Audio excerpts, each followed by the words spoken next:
Hello friends, मैं विनय निर्भीक।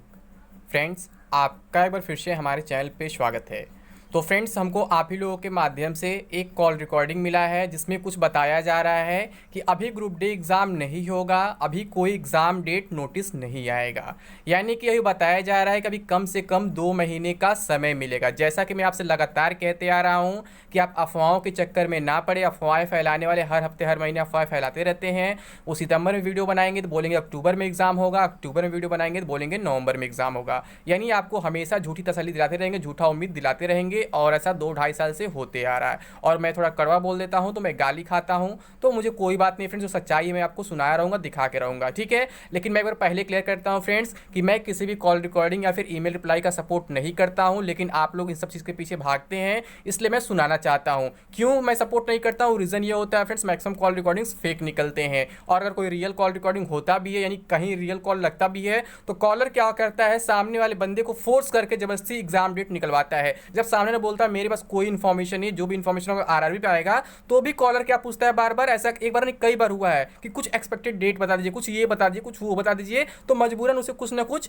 बोलना पड़ जाता है। इसीलिए मैं कहता हूं फ्रेंड्स कि आप केवल आरआरबी के साइट्स पे ही विश्वास करें, किसी भी कॉल रिकॉर्डिंग या फिर ईमेल रिप्लाई पे विश्वास ना करें। लेकिन फिर भी आप ये कॉल रिकॉर्डिंग सुन ले, इसमें कुछ सच्चाई झलक रही है, लेकिन मैं इसे सपोर्ट नहीं करूंगा। लेकिन इसके बेस पे मैं कुछ बातें बताने का प्रयास करूंगा, जो मैं आपसे शुरू से लगातार कहते आ रहा हूं कि अभी कोई एग्जाम इधर नहीं होने वाला है। अभी आप लोग प्रिपरेशन में लग जाइए। आपके पास कम से कम 2-2.5 महीने का समय बचा हुआ है। अगर आप इस समय प्रिपरेशन नहीं करेंगे, इधर उधर घूमेंगे, एग्जाम कब होगा प्रोटेस्ट करेंगे, ये करेंगे वो करेंगे, ट्विटर कैंपेन करेंगे, तो आप बर्बाद होने के अलावा और कुछ नहीं होंगे। क्योंकि आप लोग ट्विटर कैंपेन पिछले 2-3 महीने में 10-12 बार कर चुके होंगे, अभी तक कुछ मिला नहीं है, ठीक है। तो ऐसे आप लोग केवल अपनी बर्बादी ही कर रहे हैं, बाकी कुछ नहीं कर रहे हैं। तो मैं आपसे यही कहूंगा, केवल अपने एग्जाम पे फोकस करिए। अब आप लोग कहेंगे हम 2.5 साल प्रिपरेशन कर लिए, ये कर लिए, वो कर लिए। भाई सिंपल सी बात है, अगर 2.5 साल प्रिपरेशन किए होते तो कहीं ना कहीं अब तक लग गए होते। आप लोग कहेंगे कोई एग्जाम नहीं हुआ, भाई चेक तो करो, पहले रिकॉर्ड चेक करो। रेलवे नहीं तो इसका मतलब ये नहीं बाकी कोई डिपार्टमेंट नहीं, बाकी एग्जाम्स नहीं हुए। स्टेट गवर्नमेंट्स में एग्जाम हुए, सेंट्रल गवर्नमेंट एग्जाम हुए हैं, ऐसे एग्जाम्स होते ही रहते हैं।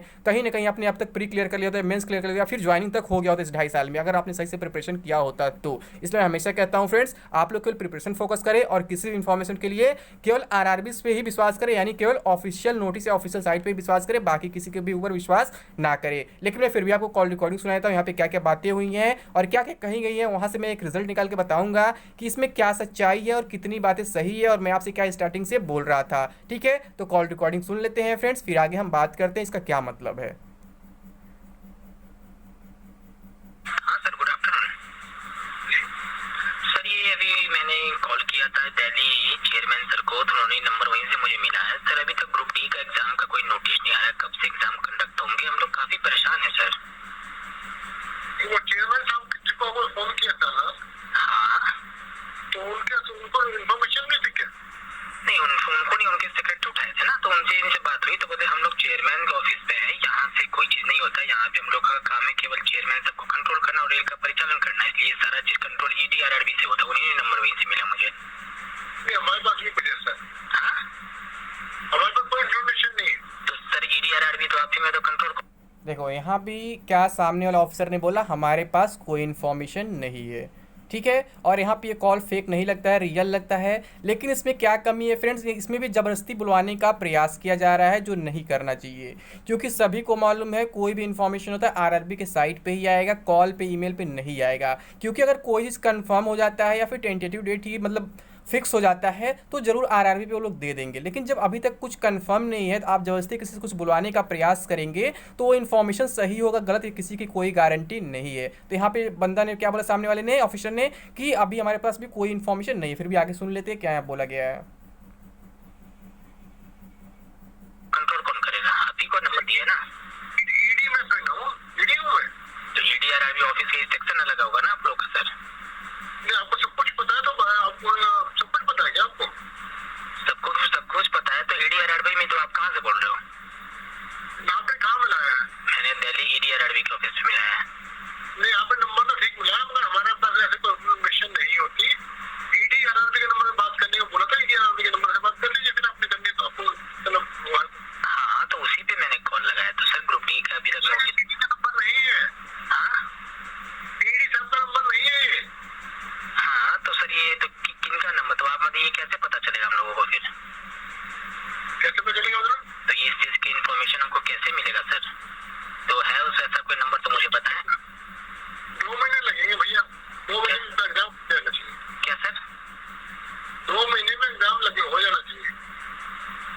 देखो यहाँ पे क्या हो रहा है फ्रेंड्स, कॉलर के दबाव में सामने वाले क्या बोला, यहाँ पे 2 महीने में एग्ज़ाम हो जाना चाहिए। आप एक एक बात ध्यान सुनो, पहले क्या बोला उन्होंने, मेरे पास कोई इन्फॉर्मेशन नहीं है, लेकिन जब कॉलर की तरफ से फोर्स किया गया तो सामने वाले बंदे ने क्या बोला कि 2 महीने में एग्ज़ाम हो जाना चाहिए। यानी उन्होंने अपना एक प्रेडिक्शन लगाया, अनुमान लगाया, जैसे कि हम यूट्यूबर्स लगाते हैं। और मैं आपसे शुरू से कह रहा हूँ इधर कोई एग्जाम नहीं होने वाला है, अभी आप लोग प्रिपरेशन में फोकस कर लो, और कभी भी आपके किसी प्रोटेस्ट या फिर ट्विटर कैंपेन से कभी कोई इफेक्ट नहीं पड़ने वाला। रेलवे जब खुद फ्री होगा, जब टीसीएस खुद फ्री होगा, तो एग्जाम ऑटोमेटिक हो जाएगा, इसमें कहने की जरूरत नहीं है। अभी आपको मालूम है कि टीसीएस इधर बिजी चल रहा है, 15 दिसंबर तक एसएससी के एग्जाम से हैं, फिर 16 दिसंबर से लेकर 13 जनवरी तक आपका सीटेट भी होने वाला है। तो ये सब देखते हुए आपका एग्जाम आप समझ सकते हैं कि 13 जनवरी के बाद ही जा पाएगा। मुझे बहुत कुछ नहीं कहना, आप खुद इस कॉल रिकॉर्डिंग में सुन लीजिए। अब एग्जाम लगे हो जाना चाहिए। अच्छा 2 महीने में सर, थोड़ा सा हम लोग को काफी परेशान है सर, जैसे आप लोग के बच्चे वैसे वैसे हम लोग के बच्चे हैं सर, थोड़ा सा बता दीजिए सर कोई इन्फॉर्मेशन। एकदम बता रहे हैं, 2 महीने लगने चाहिए, 2 महीने लगने चाहिए। सर ऐसा है ना कि सर कोई नोटिस भी आ जाता है ना, ठीक है हाँ फलाना डेट से एग्जाम स्टार्ट होंगे 1 महीने बाद, तो सर बच्चे तो सर कुछ भी हम लोग को नहीं बताया जा रहा सर, हम गुमशुदा है। हमें गुमशुदा ना हो भाई, पेशेंट और पेपर भी तो दे रहे हो कोई।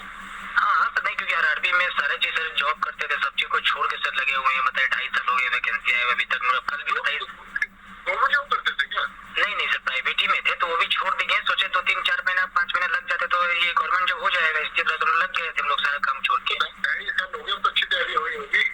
तो हो गई थी सर, उसमें जॉब भी थे ना, तो लगभग हम लोग 8 महीने से आसपास हम लोग जॉब छोड़ दिए, क्योंकि वो सोचे अब तो एनटीपीसी एग्जाम खत्म कर तुरंत ग्रुप डी का एग्जाम स्टार्ट हो जाएगा, तो हम लोग चलो भाई छोड़ो, थोड़ा सा लग जाते और कस के इस पे, तो सारा चीज छोड़ छाड़ के सर लग गया। जानते हैं ग्रुप डी का सर फॉर्म वही लोग डालते हैं जो अब आर्थिक जो बहुत हम लोग कमजोर वीक है, घर का स्थिति हम लोग का सही नहीं है सर, कब तक हम लोग बैठे रहेंगे, कब तक यहाँ।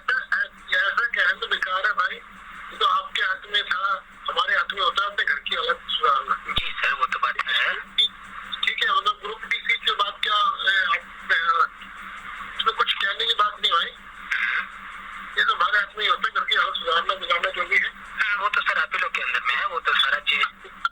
देखो सामने वाले बंदे सही का, जैसे ये बोल रहे हैं कि मैंने क्या किया, मैंने अपने जॉब वगैरह छोड़ दिया प्रिपरेशन चक्कर में, तो सामने वाले बंदे ने क्या बोला, इससे आपकी प्रिपरेशन अच्छी ही हो गई। जैसे मैं आपसे लगातार कहता हूँ, अगर वाकई में आप इसको लेकर के मतलब एकदम कहे तो डिवोटेड है, तो फिर आपका प्रिपरेशन बहुत अच्छा हो जाना चाहिए। ठीक है, अब इन्होंने क्या बोला कि मेरी घर की हालत सही नहीं है, मैं ये वो इसलिए प्राइवेट जॉब छोड़ दिया, परेशानी हो रही है। तो सामने वाले बंदे ने क्या बोला कि किसी भी जिम्मेदारी के मतलब किसी भी काम की जिम्मेदारी हम खुद होते हैं, यानी वो कहना ये चाह रहे हैं कि अगर किसी घर की हालत ख़राब है तो उसके जिम्मेदार हम खुद है, कोई दूसरा नहीं है। लेकिन कॉलर ने उनके बात को मतलब को नहीं समझ पाया, उन्होंने क्या बोल दिया, हाँ सर आप ही हैं, आप ही सुधार सकते हैं। मतलब सामने वाले ऑफिसर ने ये कहना चाहता था कि अगर आपकी घर की हालत ख़राब है तो उसे केवल आप ही सुधार सकते हैं। हम का मतलब आप है, यानी जिसकी बात हो रही है वहाँ उसको हम कहा गया है, ना कि उस ऑफिसर ने खुद को हम कहा है कि हम सबके घर की हालत आके सुधारेंगे, ऐसा कुछ नहीं है। लेकिन कॉलर ने उस बात का गलत मतलब निकालिए। कॉलर ने क्या कहा कि हाँ सर आप ही सुधार सकते हैं। ठीक है, तो यहाँ भी गलत मीनिंग निकल गया, इससे क्या होता है आप लोगों में कन्फ्यूजन क्रिएट हो जाता है। अब आगे देखिए क्या यहाँ पे, नहीं सर ये भी सर क्लियर नहीं है ना, क्योंकि देखिए सर टीसीएस अभी एग्जाम करवा रही है, एनटीपीसी एग्जाम करवा ली, उसके बाद आरएवी की यादव सर चेयरमैन थे, प्रेस कॉन्फ्रेंस उन्होंने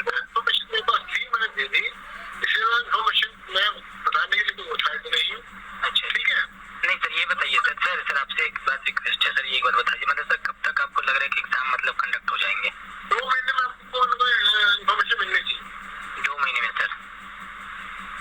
अच्छा और एग्जाम मतलब एग्जाम 2 महीने में नहीं होंगे, बस इन्फॉर्मेशन ही मिलेगा सर? देखो आप इसको इंटरप्रेट ना करो भाई। देखो यहाँ पर कॉलर फिर फोर्स कर रहे हैं। पहले क्या बोला गया था उधर से ऑफिसर की तरफ से कि 2 महीने में आपका एग्जाम हो सकता है, फिर यहाँ पे 2 महीने में कोई न कोई इन्फॉर्मेशन मिल जाएगा। यानी जैसा कि मैं आपसे हमेशा कहता हूँ कि किसी के पास भी कोई एग्जैक्ट इन्फॉर्मेशन नहीं होता है, जब भी कोई एग्जैक्ट इन्फॉर्मेशन आएगा ऑफिशियल साइट पे आएगा। तो पहले क्या बताया गया कि मेरे पास कोई इन्फॉर्मेशन नहीं है, फिर कॉलर के दबाव बोला कि 2 महीने में आपका एग्जाम स्टार्ट हो सकता है, फिर तीसरी बार क्या बोला गया कि 2 महीने के अंदर आपको कोई ना कोई इन्फॉर्मेशन मिल जाएगा, यानी कि ऑफिशियल नोटिस वगैरह मिल सकता है। जो मैं आपसे शुरू से कह रहा हूँ फ्रेंड्स, अभी कोई एग्जाम नहीं होने वाला है। आगे सुन लेते हैं। देखो आप इसको इंटरप्रेट ना करो भाई, जो मैं कह रहा हूँ मैंने कहा मैं उठाई ही नहीं उससे बात करने का, बात सुधारने का, फिर भी मैं आपको बता रहा हूँ कि 2 महीने में कुछ ना कुछ हो जाए। अच्छा तो एग्जाम सर टीसीएस ही लेगी अभी कोई और कंपनी सर? ये मुझे कुछ नहीं मालूम। Okay sir. तो आप सुन लिए फ्रेंड्स, यहाँ पे शामिल बंधन क्या बोला, मैं ऑथराइज नहीं हूँ इस सब चीज़ के लिए, यानी मुझे इन्फॉर्मेशन नहीं रहती है कि मैं बता पाऊँ कि कब से एग्जाम होगा कब से नहीं होगा। ठीक है, उन्होंने एकदम बिल्कुल सही जवाब दिया है, क्योंकि कोई बात होता है फ्रेंड्स ऑफिशियल साइट पे, अगर साइट किस लिए बनाए गए, कॉल पे ईमेल पे जवाब देने के लिए थोड़ी ना, इसलिए साइट्स बनाए गए। कोई भी काम होगा जो पब्लिक नोटिस होगा साइट पे ही दिए जाएंगे, ना कि किसी को कॉल पे बताए जाएंगे। और इन्होंने पूछा कि एग्जाम टीसीएस कराए कोई और कंपनी, तो सिंपल सी बात यह है, आपको ये मालूम होना चाहिए टीसीएस और एनएससीआईटी के बारे में आपके दिमाग में हल्ला है, रेलवे के दिमाग में हल्ला नहीं, रेलवे नहीं जाना एनएससीआईटी की बात वहाँ फैली हुई है। ठीक है, और ना ही रेलवे के सारे स्टाफ को मालूम है कि टीसीएस क्या होता है, एनएससीआईटी क्या होता है। जब एक बार कोई सरकारी नौकरी पकड़ लेता है तो उसे ये जानकारी नहीं रहती है कि बच्चे कहाँ से कैसे कौन सा एग्जाम देके कैसे वहाँ पहुँच रहे हैं। ठीक है, तो उन्हें सब जानकारी नहीं रहती है कि एग्जाम करने एजेंसी क्या है, ये क्या है, वो क्या है, उनको जानकारी नहीं है, इसलिए उन्होंने डायरेक्टली मना कर दिया मुझे नहीं मालूम है। तो आप लोग इन सब चक्कर में ना पड़े, केवल प्रिपरेशन पर फोकस करें, क्योंकि आपका एग्जाम जो है मान के चलिए 1 जनवरी में स्टार्ट हो सकता है, मैं जैसा कि आपसे शुरू से कह रहा हूँ। ठीक है, मैं और कुछ नहीं कहूँगा, नहीं तो वीडियो काफ़ी लंबा हो जाएगा। तो अभी के लिए बस इतना ही। थैंक यू, जय हिंद, जय भारत।